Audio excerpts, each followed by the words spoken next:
Hey Bible readers, I'm Tara Lee Cobble, and I'm your host for the Bible Recap.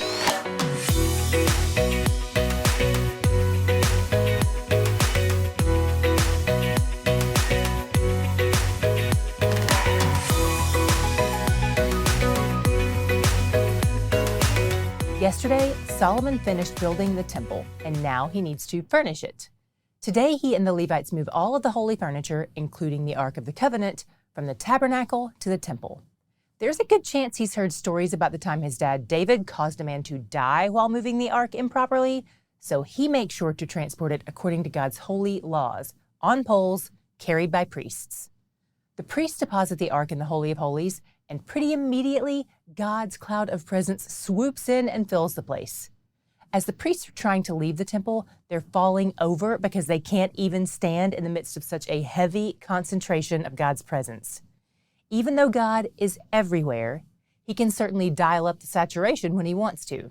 Then Solomon offers up a blessing, praising God for fulfilling his promise to David.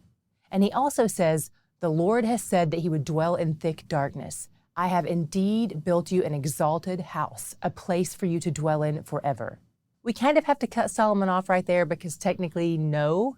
It's a nice thought that God would live in this particular house forever, but that's never been God's plan. God never said that. Okay, moving on. In 1 Kings 8:29, Solomon makes an interesting statement. He says, "That your eyes may be open night and day toward this house, the place of which you have said, my name shall be there." There are two things we need to address in this verse. First, he says God's name will be in this temple. Not God himself, just his name. Here's what we need to know about this. It was likely Solomon's helpful way of clarifying that God was not contained in this house. By saying his name was there, kind of like God had said about Jerusalem at large, he was saying God's character and blessing and presence would be evident there, but that God was not confined by those four walls. And the second thing to notice is that Solomon himself clarifies this idea earlier in the verse. He says, "That your eyes may be open night and day toward this house." He clarifies here that even though God is inside it, he's also outside it. Just like with time, God transcends location too.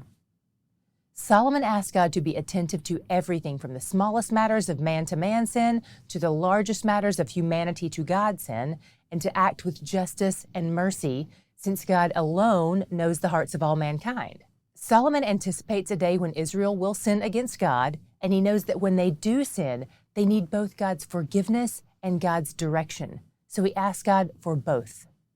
In 8:41-43, Solomon prays a blessing for most of us. He asks God to spread his fame beyond Israel and transform the hearts of foreigners, of Gentiles like me. He wants all the people of the earth to know God's name and fear him. He knows that God is the best, and he wants word to get out about it. Then he blesses the people. And in 8:57-58, he offers this really beautiful benediction. "The Lord our God be with us as he was with our fathers. May he not leave us or forsake us, that he may incline our hearts to him, to walk in all his ways and to keep his commandments, his statutes, and his rules, which he commanded our fathers." Solomon reminds them first of the blessing of God's nearness, and then also of the blessing of God's work in that nearness, that he may incline our hearts to him, to walk in all his ways. God doesn't come near to condemn. He can do that from afar. He comes near to change hearts. Then Solomon dedicates the house, and they offer so many sacrifices that they overflow the altar. Afterward, they have a week-long feast. Then the chapter ends by saying they went to their homes joyful and glad of heart for all the goodness that the Lord had shown David his servant and to Israel his people. What was your God shot today in this beautiful moment of promise fulfillment? Mine was for a promise that hadn't yet been fulfilled. In 1 Kings 8:27, Solomon says, "But will God indeed dwell on the earth?" Oh, Solomon, you have no idea. He's coming, and he's healing the blind, and he's feeding the hungry, and he's setting the captives free, and he's raising the dead. And if you think you know joy now, buckle up, because it's about to go from 0 to 100 in the blink of an eye. He's where the joy is. Reading the Bible every day is hard sometimes, but here you are.